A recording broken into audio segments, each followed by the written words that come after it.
how much can you change something and still call it the same? This is a problem that's been kind of playing on my mind for the last few weeks, and I've been trying to figure out the best way to word it. And then I was reminded of a quote from John Dies at the end regarding an axe. So David Wong, throughout the book, talks about buying a cheap axe, just basic axe. It's a parable that's been told in different forms of media, but for me, the John Dies at the end is the most apt to Universus' current state. So you buy an axe and you use that to behead a guy. Don't worry, he's already dead, but it's just cheap, basic axe. Let's say a few days later you're fighting a different monster and you swing your axe and you hit a metal chair leg and your axe chips, so you replace the head. A few days later from that, you're fighting a different entity and the axe handle splinters, so you replace the axe handle. Then, mysteriously, a few days after that, the guy you beheaded comes back. You hear knocking on your door, you hear scratching the door, pounds, gets put down, and the guy stands there. So you grab your axe, and the guy points at the axe and goes, "That's the axe that beheaded me." Is he correct? And it's been in other media, and Abraham Lincoln, Vampire Hunter, that this parable of, is it the same axe if all the parts have been replaced? How much can you change something and still call it the original item? If you change all the parts of an axe, is it the same axe you bought originally? Or is it a brand new axe? And this is kind of what I want to talk about with Universus today. How much can UVS change and still have us call it the same game? Can an old player from Soul Calibur or the original Yu Hakusho, or even older back to the original Street Fighter, come back to this game in 2025 and say, "I used to play this game"? And would they be correct? I know we've got an influx of people online talking about that they're leaving the game, but we are having people coming back as well. We've seen some old heads, some names that haven't been playing the game for quite some time popping up on Discord a little bit more. And that's what kind of got me thinking about it, is can they come in here and say, yes, I played this game back in 2006 or 2012 or even 2019. Is this the same game that they played there? Or is this a new game? Pre-MHA1, which is when I joined, you had Gauge, you had Multiple, you had Range with its own little key, having its own abilities. You had a lot more, and the people quite rightly pointed out through one of my other videos that the game had its own complexities. So the game's always been complex. Then the game got simplified and more streamlined for MHA when we had the My Hero card game, and then arguably, which is another video I put out, the game has got more complex again since AOT1. The big thing is, with all, not only the card changes, but the rule changes, can UVS still say this is the same Universus that they purchased back in the day? Is this the same game that people have been playing for years? Or is this a new game with a Universus skin? We've now got backups, we've now got Blitz, which is taking away enhances from attacks. We've now got completely new card backs, completely new card designs, completely new symbol designs. The way that cards read, the way that the symbols look, all completely different. On top of that, we've lost character stacking and the ability to put characters in decks. Characters no longer commit as though they're foundations. Unique has been changed to blowing up the most recent version coming in, not your choice. We've gone back to a 60 card minimum rather than 50 card minimum that was introduced in the MHA era, which, I'm not here to say if these are good things or bad things.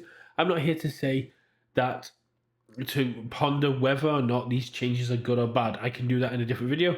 What I'm asking here is, with all these changes, with the introduction of backups and tokens and schemes and all these different ways to play, like transforming characters, Blitz acting like an enter the card pool ability, which Response was already doing, kind of thing. Is this the same game? Is it still as interact? Is it still an interactive fighting card game, or now is it something else?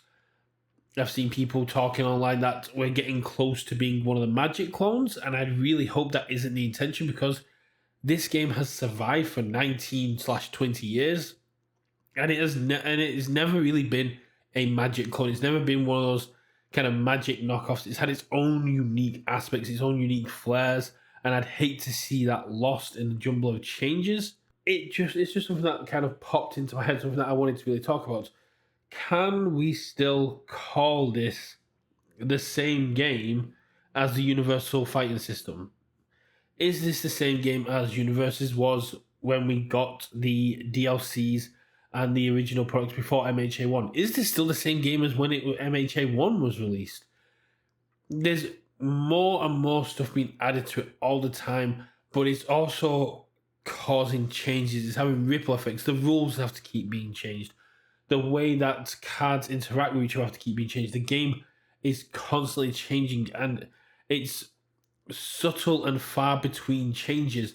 So people are getting used to it, going, "Oh yes, this is just how the game works now." But should we just be accepting it? Should we just be sat there going, "Yes, the changes have to come in"? Why? Because this is how the cards work. Going, well, why were these cards printed? What's going on with it? Why are we getting these changes beyond the surface level of that the card time would be broken if we could commit the character like a foundation for the effect? Well, that was fine for 18 years, but why does it have to change now? Characters being a part of the deck was a huge thing, all the way up in Girl Power, where we had these checking our characters. We had League of Villains Bar, which mattered about card checks. In the retro Bake Off that we've just filmed, we had cards that cared about different card types in your card pool, different card types in your stage, one of which including characters. You've got cards like Bishop, which would really love to have the ability to build in cheap characters and be able to have these uninteractable cards in your card pool that would increase the speed, but we can't do that anymore. And it's one of the things that Albuquerque Tam Cardwell was talking to me about, and he was saying that the game that in martial arts you have your fundamental triangle, you have the aspect you have aspects of the martial arts which are its fundamentals. They're the foundations of the martial arts, and if you change an aspect of that, then the martial arts is no longer that brand. So like in jiu-jitsu, you change it from a defensive strategy to an offensive strategy, an offensive build, an offensive fighting style. That's not jiu-jitsu. Jiu-jitsu is primarily defensive as far as I'm aware. I really hope I'm not messing that up. I'm sure someone's going to shout at me for this. I don't know much about self-defense and martial arts, but the core construct of it is there. And the fundamentals, the foundations of Universus keep changing. The way that we build decks has changed. The way that our cards interact with each other have changed. The way that the cards interact with decks and the way that we get to play with our opponents has changed. And we used to have this great conversation of a card game where you were interacting, bouncing off each other, and it's kind of gone away. It's more now, can my deck do the silly thing before your deck does the silly thing? Which has always been a underlying kind of case, but change for change's sake isn't great, and it seems to be that we're getting a lot of it.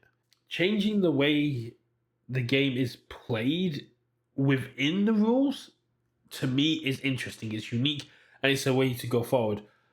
Looking at things like Critical Role Heroes of Exandria, we got no new mechanics, no new card types, no new way to play this game. Yes, we got rage counters, but they were thematic and very limited. The fact that you had things like Grove's Authority allowing you a different way to play backups was very cool. Even cards like Sweeping Daggers that go, cool, I'm going to use your cards against you. Very thematic, very cool, very interesting ways to go. The more powerful your deck is, the more powerful my counter plays are going to be. And that's personally why I still think it's the best set of 2025.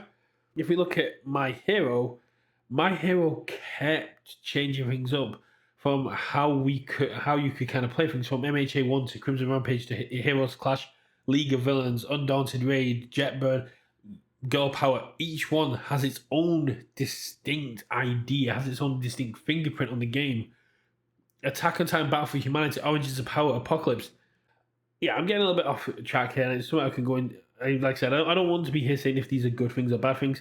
I just want to say, is this still Universus? Is this still the game you got into playing? Whether you've been playing a year, 2 years, 6 months, how much has the game changed since you started? And would you consider this still to be Universus? Or are we now at the point where the axe has been changed so much, the parts have been changed so much that you can't say you're playing the Universus you first started playing? If you are a returning player, if you're a player that's come from the old UFS days, the old Jasco days, let me know. Can you say with confidence that you used to play this game? Or are you having to learn the game over and basically get your head around all these new concepts? It's just a little thought I had, and I'm really excited to hear what people think about it. Let me know in the comments below, and if you are not one of our members, do consider it. We've got some green room talk from the Universus Retro Bake Off between myself and Sam, where we talk about experience bundles. We've got the uncut, unedited Retro Bake Off on there, where you get a lot more talk about retro and a bit more in there, as well as some more members exclusive content. If you have got any ideas or any things that you'd like me to cover in aspects of the game, let me know. I'm more than happy to make content that you guys want to see. I just need to know what it is you want to see. And I will see you all at game night. I'll catch you there. Bye.